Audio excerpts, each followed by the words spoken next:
جان ایلیا ایک دانشور شاعر۔ جن لوگوں نے جان ایلیا کو صرف مشاعروں پہ اسٹیج میں غزلیں سناتے دیکھا ہے، ان کے خیال میں تو جان ایلیا ایک کھوئے ہوئے، بکھرے ہوئے، الجھے ہوئے، بے ترتیب، پریشان حال شاعر ہو سکتے ہیں۔ لیکن جن لوگوں نے ان سے تنہائی میں ملاقات کی، وہ جانتے ہیں اس نیم ڈرامائی اور نیم دیوانی شخصیت کے پس پردہ ایک قداور فلسفی بھی چھپا ہوا تھا، جو زندگی، ادب، محبت، معاشیات، روحانیات، سماجیات کے بارے میں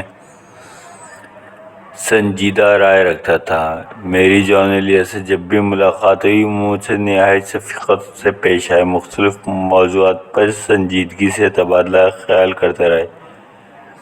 بدقسمتی سے بہت سے لوگ جان ایلیا شاعر سے محظوظ ہوتے رہے، لیکن ان کی جان ایلیا دانشور تک رسائی نہ ہو سکی۔ جب جان ایلیا کے دوستوں نے ان کا مجموعہ کلام مرتب کیا، انہوں نے جان ایلیا سے درخواست کی کہ وہ اپنے مجموعے کے لیے ایک تعارف پیش لفظ یا دیباچہ لکھیں۔ جان ایلیا مان گئے۔ جب وہ دوست ایک ماہ بعد گئے تو جان ایلیا 300 صفحات لکھ چکے تھے اور لکھنے کا سلسلہ بھی جاری تھا۔ دوست کہنے لگے، وہ دیباچہ ہونے کے بجائے خود بذات خود ایک کتاب ہے۔ آخر فیصلہ کیا گیا ان 300 صفحات کا خلاصہ تیار کر کے کتاب میں شامل کیا جائے۔ میری نگاہ میں جان ایلیا کا کلام شاید درحقیقت 2 کتابیں ہیں۔ وہ شاعری کا مجموعہ بھی ہے، اس کا دیباچہ ایک فلسفے کی کتاب بھی ہے جو اس بات کی تقاضی ہے ہم اسے نہایت ہی سنجیدگی سے پڑھیں، کیونکہ جان ایلیا کی شخصیت اور شاعری کی تفہیم کے لیے اس کا مطالعہ نہایت ضروری ہے۔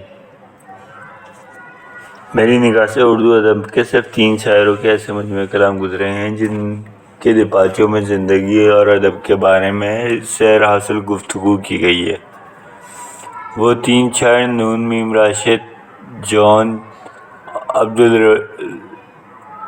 عارف عبدالمتین اور جان ایلیا ہیں۔ جان ایلیا نے اپنے نثر پارے میں جو فلسفیانہ شہ پارہ بھی ہے، نہ صرف ادب اور فلسفے، شاعری اور ریاضیات، نفسیات، سماجیات، مذہب، سیاست، رشتوں پر روشنی ڈالی ہے، بلکہ اپنی ذاتی زندگی کے بہت سے ایسے پہلو کو بھی اجاگر کیا جس کا حوصلہ اردو کے بہت کم ادیبوں اور شاعروں کو میسر آتا ہے۔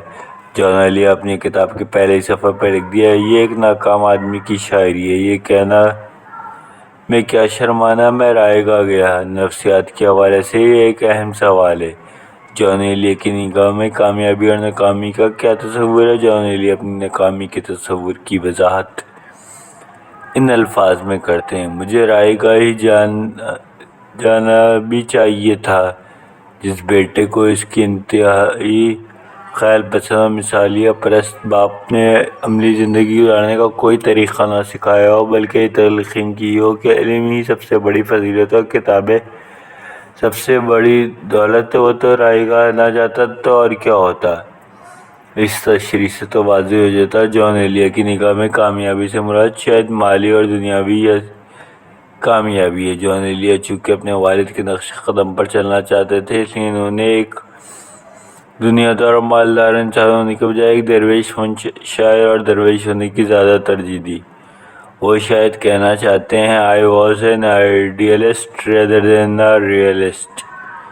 اس قبیلے میں مشرق کے نہ جانے کتنے سنجیدہ شاعر اور ادیب شامل ہیں جن کی شعریں تو زباں زد عام و خاص ہیں، لیکن وہ خود عمر بھر ان ناشبینہ کو ترستے رہے اور قرض پر زندگی گزارتے رہے۔ غالب نے اپنے ایک شعر میں اس المیہ کی طرف اشارہ کیا: قرض کی پیتے تھے میں اور سمجھتے تھے کہ یہاں رنگ لائیں گی ہماری فاقہ مستی ایک دن۔ جان ایلیا کو شروع سے ہی کتابوں کا شوق تھا۔ ان کا خیال تھا کہ کتابوں کے اس شوق اور زندگی کی عشق کی وجہ سے وہ زندگی اور محبت دونوں میں کامیاب نہ ہو سکے۔ وہ کہتے ہیں، ان کتابوں نے بڑا ظلم کیا ہے مجھ پر، ان میں ایک رمز ہے جس رمز کا مارا ہوا ذہن مژدہ عشرت انجام نہیں پا سکتا، زندگی میں کبھی آرام نہیں پا سکتا۔ جان ایلیا کی پرورش ان خوابوں اور آدرشوں کے سائے ہوئی تھی۔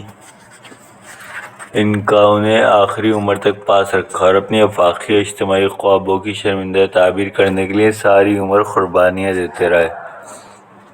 جان ایلیا جوانی میں ہیوم جیسے فلسفیوں کا مطالعہ کیا جن کی تحریر ان کے شخصیت پر گہرے اثرات چھوڑے۔ لکھتے ہیں، ہیوم کو پڑھنے کا مشورہ مجھے دلی کے مشہور کمیونسٹ اور ترقی پسند ادیب ڈاکٹر عبدالادیب نے دیا تھا۔ میں دنیا کا تو پہلے بھی نہیں تھا، یہ کتاب پڑھ کر دین سے بھی گیا۔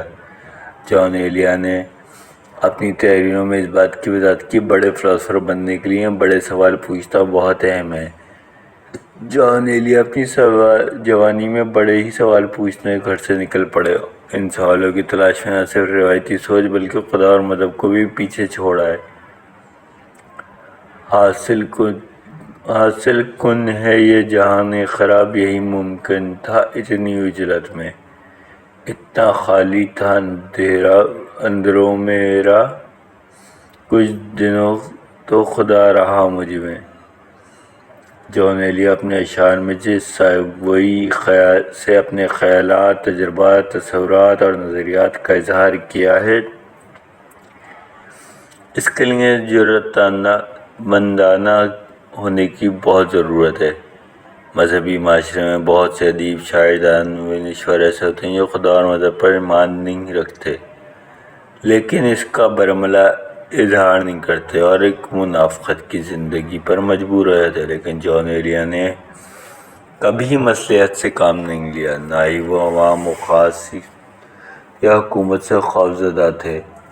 جان ایلیا کی نگاہ میں مذاہب کا پرچار کرنے والے ماضی پرست اور اپنے حال اور مستقبل کے فرسودہ نظاموں کی بھیٹ چڑھا دیتے ہیں۔ وہ سینکڑوں سال پرانے آئین کو زبردستی نافذ کرنا چاہتے ہیں۔ گزشتہ عہد گزرنے میں ہی نہیں آتا، یہ حادثہ ہے لکھوں معجزوں کے خانے میں جو رد ہوئے تھے جہاں میں کئی صدی پہلے۔ وہ لوگ مسلط ہیں ہم پہ اس زمانے میں۔